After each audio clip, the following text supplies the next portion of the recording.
তারা এই হত্যাকাণ্ডের বিচার করবেন না, কারণ তারা নিজেরাই হত্যাকারী। তো আপনি হত্যাকারীর কাছে কি করে হত্যাকার চাইবেন? যারা নিজেরা রাজাকার তারা অপরকে বলে রাজাকার। এই হত্যাকাণ্ড রাষ্ট্রীয় মদতে হয়েছে, রাষ্ট্রীয় বাহিনীর দ্বারা হয়েছে এবং রাষ্ট্রীয় বাহিনীর সহযোগীদের দ্বারা হয়েছে।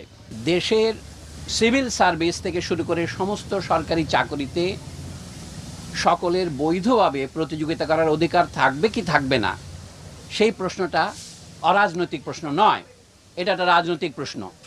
কিন্তু রাজনৈতিক প্রশ্নের রাজনৈতিক সমাধানের দিকে না গিয়ে দেশের সরকার প্রথমে সেইটাকে এক পাশে ঠেলে দিতে চেয়েছে, উপেক্ষা করতে চেয়েছে, পরে যে দমন নীতি অবলম্বন করেছে নিজেদের পেটোয়া বাহিনী দিয়ে, সেটা থেকেই এই হত্যাকাণ্ডের শুরু।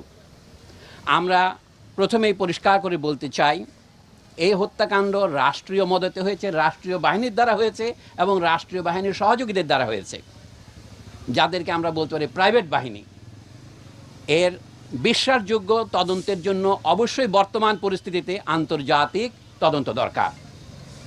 আমরা আমাদের নিহত, আহত, গুম হওয়া এবং নির্যাতিত জাতীয় জনগণের পক্ষ থেকে সেই দাবিকে অকুণ্ঠ সমর্থন জানাই। দ্বিতীয়ত, এখনও হত্যাকাণ্ডকে অস্বীকার করার জন্য একটা উদাহরণ দেই আপনাদের। গতকাল শোক দিবসের নামে একটা প্রজ্ঞাপন জারি করেছেন মন্ত্রিপরিষদ সচিব। সেখানে দেখবেন নিহত এবং আহতদের জন্য শোক পালনের জন্য কালো ব্যাজ পরিধান করতে বলেছেন। আমরা কিন্তু সেটা প্রত্যাখ্যান করেছি, আমরা লাল ব্যাজ পরেছি। এবং তারপরে তাদেরকে তারা শহীদ বলতে রাজি নন। তাহলে তারা যদি শহীদ না হন, শুধু নিহত হন, তাদের জন্য তাহলে প্রার্থনা করার দরকার কি? এটা হচ্ছে একটা নয়, এই ধরনের অজস্র সবিরোধ আপনারা পাবেন।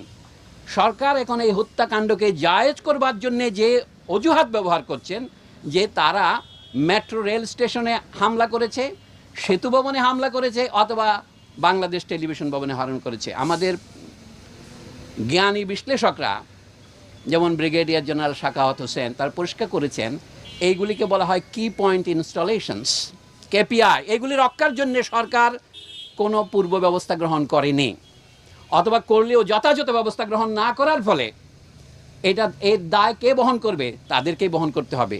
আর যেখানে গুলি হয়েছে, ধরুন প্রথমেই আবু সাইদ যেখানে নিহত হয়েছে রংপুরে, সেখানে কোন কেপিআই আক্রমণ করেছিল তারা? এখনও সরকারের সর্বোচ্চ মহল থেকে বলা হচ্ছে যে আমাদের উন্নয়নের প্রতীকগুলোকে ধ্বংস করার জন্যে আমাদের রাজনৈতিক বিরোধীরা এই আন্দোলনে ঢুকে পড়েছে। কথাটা যদি ধরে নেই, যুক্তির খাতিরে সত্য হই, তাহলে বলতে হবে দেশের মানুষ এটাকে সেই মুহূর্তে সমর্থন করলো কেন? ধরুন মিরপুর 10-এ অথবা অন্যান্য যে মেট্রো রেলে আক্রমণ করলো কেন? আমাদের দেশের অথবা যে কোনো ঔপনিবেশিক দেশের ইতিহাসের সাথে যারা পরিচিত, এমনকি ইউরোপের দেশের ইতিহাস যারা পরিচিত, তারা জানেন মানুষ যাকে ক্ষমতার দম্ভের প্রতীক মনে করে সেটাকে হামলা করে। সরকারের লেজিটিমেসির একমাত্র দাবি হচ্ছে, বৈধতার একমাত্র দাবি হচ্ছে আমরা উন্নয়ন করেছি গত 1.5 দশকে। আইয়ুব খান সাহেবের 1 দশক ছিল, এখন শেখ হাসিনার 1.5 দশক হয়েছে। এই উন্নয়নকে মানুষ যে প্রত্যাখ্যান করেছে, সেটা দেখা যায় ঢাকা শহরের সমস্যাটা কী ছিল? গণযোগাযোগ ব্যবস্থার একটা বৈজ্ঞানিক পদ্ধতি, পাবলিক ট্রান্সপোর্টেশন সিস্টেম, সেটা দিয়ে মেট্রো রেল দিয়ে সেটার সমাধান হবে না। তাদেরই প্রকাশিত তথ্য অনুসারে এটা যখন সম্পূর্ণ চালু হবে, তাকে মাত্র 9% লোক একে উপকার পাবেন। কাজে এইটাকে প্রতীকী করে দেশের সমস্ত বাজেটের টাকাকে এক খাতে নিয়ে যাওয়া, এই ম্যান্ডেট কে দিয়েছে? এটা জনগণের সাথে আলোচনা করা হয়েছে। সুতরাং মানুষ যখন তথাকথিত উন্নয়নের প্রতীকগুলিকে আক্রমণ করে, সেটাকে আপনি প্রথমে মনে হবে দুর্ঘটনা, কিন্তু না, এর পেছনে একটা কারণ আছে। আমরা বলেছি সরকারকে ক্ষমা চাইতে হবে, এখন সেই পর্যায়ে পার হয়ে গেছে। এখন জনগণের পক্ষ থেকে ক্রমশ ধ্বনি উঠবে, এই সরকারের ক্ষমতা থাকার অবস্থায় আপনারা কি কেউ বিশ্বাস করেন তারা এই ন্যায় বিচার করতে পারবেন? তারা এই হত্যাকাণ্ডের বিচার করবেন না, কারণ তারা নিজেরাই হত্যাকারী। তো আপনি হত্যাকারীর কাছে কি করে হত্যাকার চাইবেন? যারা নিজেরা রাজাকার তারা অপরকে বলে রাজাকার। পৃথিবীতে এর চেয়ে বড় পরিহাস আর কি আছে? মানে যারা খুনি তারা আজ আমাদের বলে খুনি, যারা বিশ্বাসঘাতক তারা আমাদের বলে বিশ্বাসঘাতক। ক্ষমতার সর্বোচ্চ কেন্দ্রের চারদিকে তো রাজাকাররা বসে আছে, এবং যে ছাত্র যারা 2000 সনের পরে জন্মগ্রহণ করেছে তাদেরকেও তারা রাজাকার বলছেন। আমরা এখানে দাঁড়িয়েছি শুধুমাত্র যারা নিহত হয়েছে তাদের আত্মার মাগফিরাতের জন্য নয়, যারা বেঁচে আছে তাদের আত্মার মাগফিরাতের জন্যে। আমাদের মাগফিরাত হচ্ছে, মাগফিরাতের মূল কথা হচ্ছে ক্ষমা, আল্লাহর কাছে ক্ষমা চাওয়া। আল্লাহ গফুরুর রহিম, এবং যারা নিহত এবং আহত এবং যারা নির্যাতিত এখন নিপীড়িত এবং যারা পলাতক, আমরা তাদের প্রতিকার চাই। এবং তাই এই প্রতিকার সম্ভব হবে যখন দেশের সমগ্র জনগণ ওদের মতোই বেরিয়ে আসবে। বলা হচ্ছে এটা শুধু ছাত্র যুবকদের আন্দোলন, আসলে এটা ছাত্র যুবকদের আন্দোলন নয়, এটা সারা দেশের আন্দোলনে পরিণত হয়েছে এবং পরিণত হতে চলেছে। আন্দোলন বন্ধ হয় নাই, আন্দোলন বন্ধ হবে না।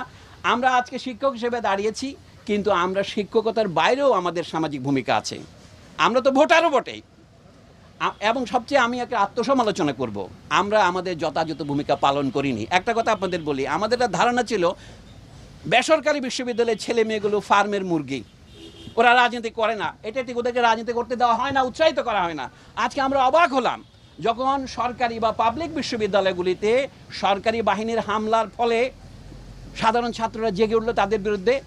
তারা যখন পরাজয়ের মুখে, তখন তাদেরকে সরিয়ে নিয়ে রাষ্ট্রীয় বাহিনী ঢুকিয়ে দেওয়া হলো। এবং তখনই দেখা গেলো আন্দোলন ছড়িয়ে পড়লো। শুধু কি ঢাকার প্রাইভেট বিশ্ববিদ্যালয়গুলিতে না, সারা দেশেতে ছড়িয়ে পড়লো। মানবজাতির ইতিহাস যদি দেখেন, আসলে কি মানুষ যাকে যেই যুগকে আমরা আদিম যুগ বলি, মধ্যযুগ বলি, তার তুলনায় আমরা কি বেশি সভ্য, বেশি সদয়, বেশি দয়ালু, বেশি ভালোবাসা প্রবণ হয়েছি? আমার সন্দেহ আছে। সেটা নিয়ে আজকে আলোচনা করার বিষয় নয়, কিন্তু আমি বলবো তারপরেও আপনার ভবিষ্যৎ প্রগতির জন্য নয়, আপনার আজকের জন্যেই আমাদের দাঁড়াতে হবে বুক বেঁধে। হ্যাঁ, গুলিতে যারা মারা গিয়েছেন তারা আমাদের পথপ্রদর্শক। আমাদের মধ্যে অনেকে আমরাও মারা যেতে পারি, আমরাও গ্রেপ্তার হতে পারি, সেটা মনে রাখতে হবে আপনাদের। আমরা বিশাল জনস্রোতের সঙ্গে আছি, কিন্তু আমরা ভেসে যাওয়ার জন্য আসিনি। আমাদের বুদ্ধিজীবী হিসাবে আমাদের আত্মসমালোচনার দরকার। আমাদের এই সমস্যার পুরো পুঙ্খানুপুঙ্খ ব্যাখ্যা করা দরকার। সংকটের উৎপত্তি কোথায় সেটাকে না গিয়ে সরকার এখন বলছে এই দল সেই দলকে নিষিদ্ধ করব। সেটা কিন্তু মূল সমস্যার কোনো হাতই লাগবে না, শুধু সমস্যাকে আরও বাড়াবে, আরও ক্যান্সারের সৃষ্টিপাত করবে। এই জন্য এখন যেটা দরকার, পুরনো কথা ধার করেই বলি, রাজনৈতিক সমাধান।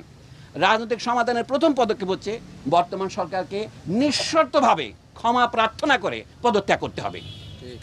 এই পদত্যাগ ছাড়া নতুন কোনো রকমের ব্যবস্থা আমরা যেতে পারবো না।